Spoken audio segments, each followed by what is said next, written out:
miembros de las generaciones más antiguas, para quienes la oralidad cumplía una función insustituible. En el caso concreto de nuestra comarca, la detección y el descubrimiento de estas peculiaridades ha recibido la contribución de muchos estudiosos y amantes de nuestras tradiciones.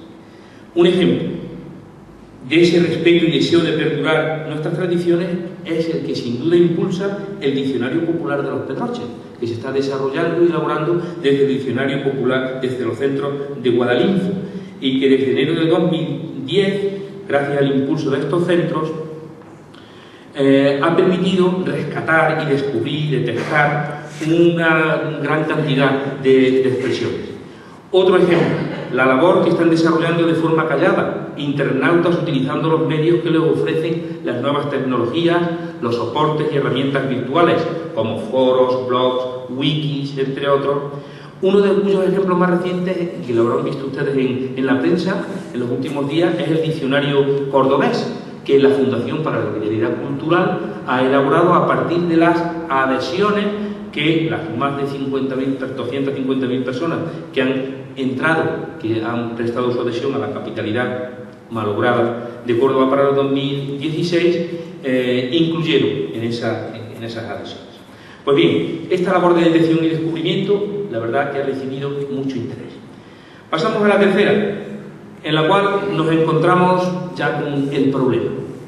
Lo prolijo de los datos anteriores contrasta con lo poco que se ha avanzado en el caso de análisis y la clasificación de esos datos. Como ya dijimos anteriormente, nos estamos refiriendo al análisis y la clasificación de las palabras, dichos populares y refranes, considerados como elementos de nuestro patrimonio. Dicho análisis y clasificación debe realizarse de acuerdo con criterios de análisis lexicológicos contrastados, válidos y fiables, de los que, lamentablemente, carecen la mayoría de los trabajos que existen en la actualidad. Solo a través de este acercamiento sistemático se podrá garantizar la selección y la detección de lo específico frente a lo compartido o estandarizado en la búsqueda de lo singular y lo específico. De nada serviría hacer un listado de lo que yo considero que es lo propio de mi zona.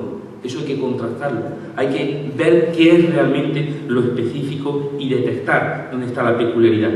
Además hay que darle un tratamiento semasiológico y onomasiológico. ¿Qué significa?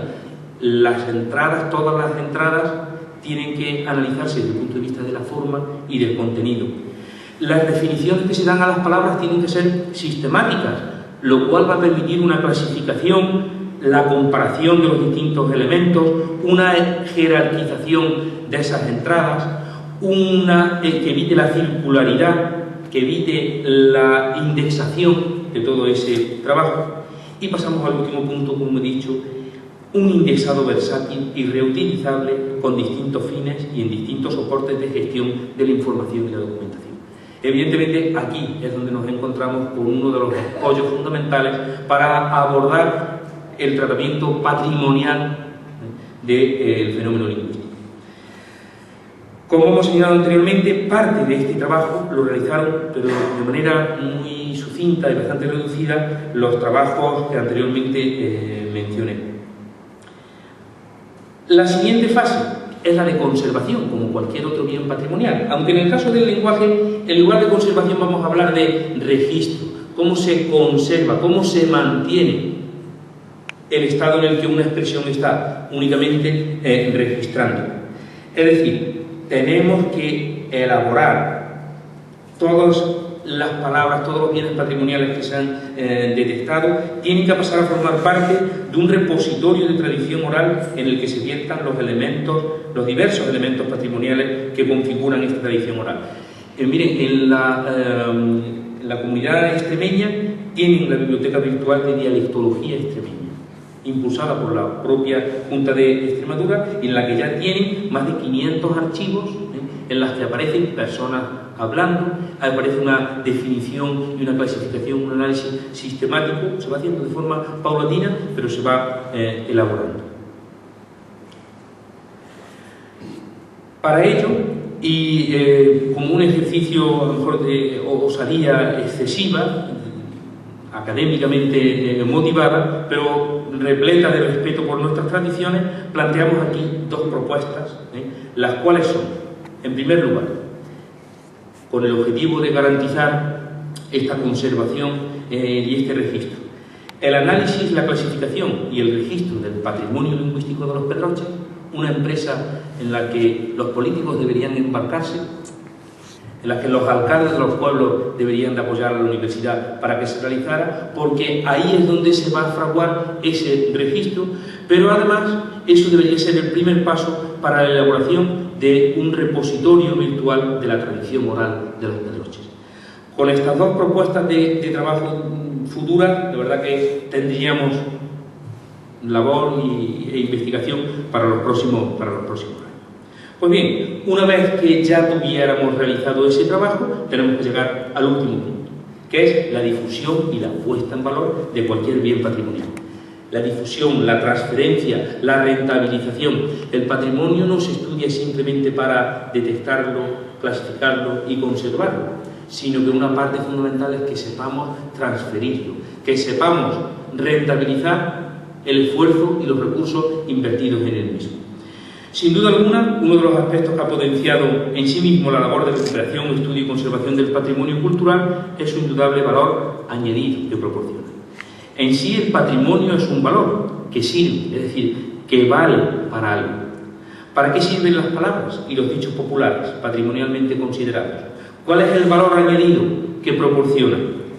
En este punto entra en juego la transferencia de lo estudiado, que constará de dos apartados fundamentalmente: la difusión, por un lado, y la rentabilización o el aprovechamiento. A la par que difusión, debemos situar, como hemos dicho, transferencia, aplicación o rentabilización. Es decir, el conocimiento generado y el bien patrimonial registrado se convierte en una materia prima susceptible de alcanzar un valor añadido y, por lo tanto, de generar beneficios. La aplicación de este conocimiento puede ser variada. En primer lugar, se puede obtener una rentabilidad patrimonial de forma directa, recogida y difundida de forma científica, de manera científica, a través de la documentación y la información de datos recopilados, dirigida de forma directa también a los investigadores y a los lectores ávidos de profundizar en las peculiaridades dialectológicas y en lo lingüísticas de una determinada zona. Así podríamos considerar los trabajos que se han referido anteriormente. En segundo lugar, como ven ahí, de forma indirecta, la detección del vocabulario específico correspondiente a distintas facetas de la experiencia comunitaria de la comarca de los Pedroches contribuirán directamente a transmitir y estudiar dichas realidades, como la gastronomía, los distintos usos sociales, el vocabulario agroganadero, etc.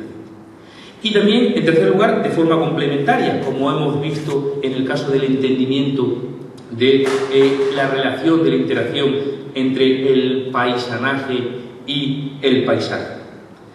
El entendimiento y la comprensión de distintas tradiciones, realidades patrimoniales o entendimiento del paisaje, como hemos dicho, tanto materiales como inmateriales, pueden verse completadas y complementadas mediante el uso de palabras y dichos propios de nuestra comarca.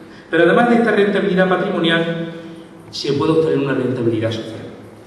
Evidentemente, y sin lugar a dudas, el estudio, análisis, la creación de ese repositorio virtual nos va a posibilitar obtener una rentabilidad social importante. Nos proporcionará cohesión social y conciencia de pertenencia a un grupo. En la sociedad actual, el respeto a los demás debe comenzar por el conocimiento propio. Nos permitirá valorar lo local frente a lo global.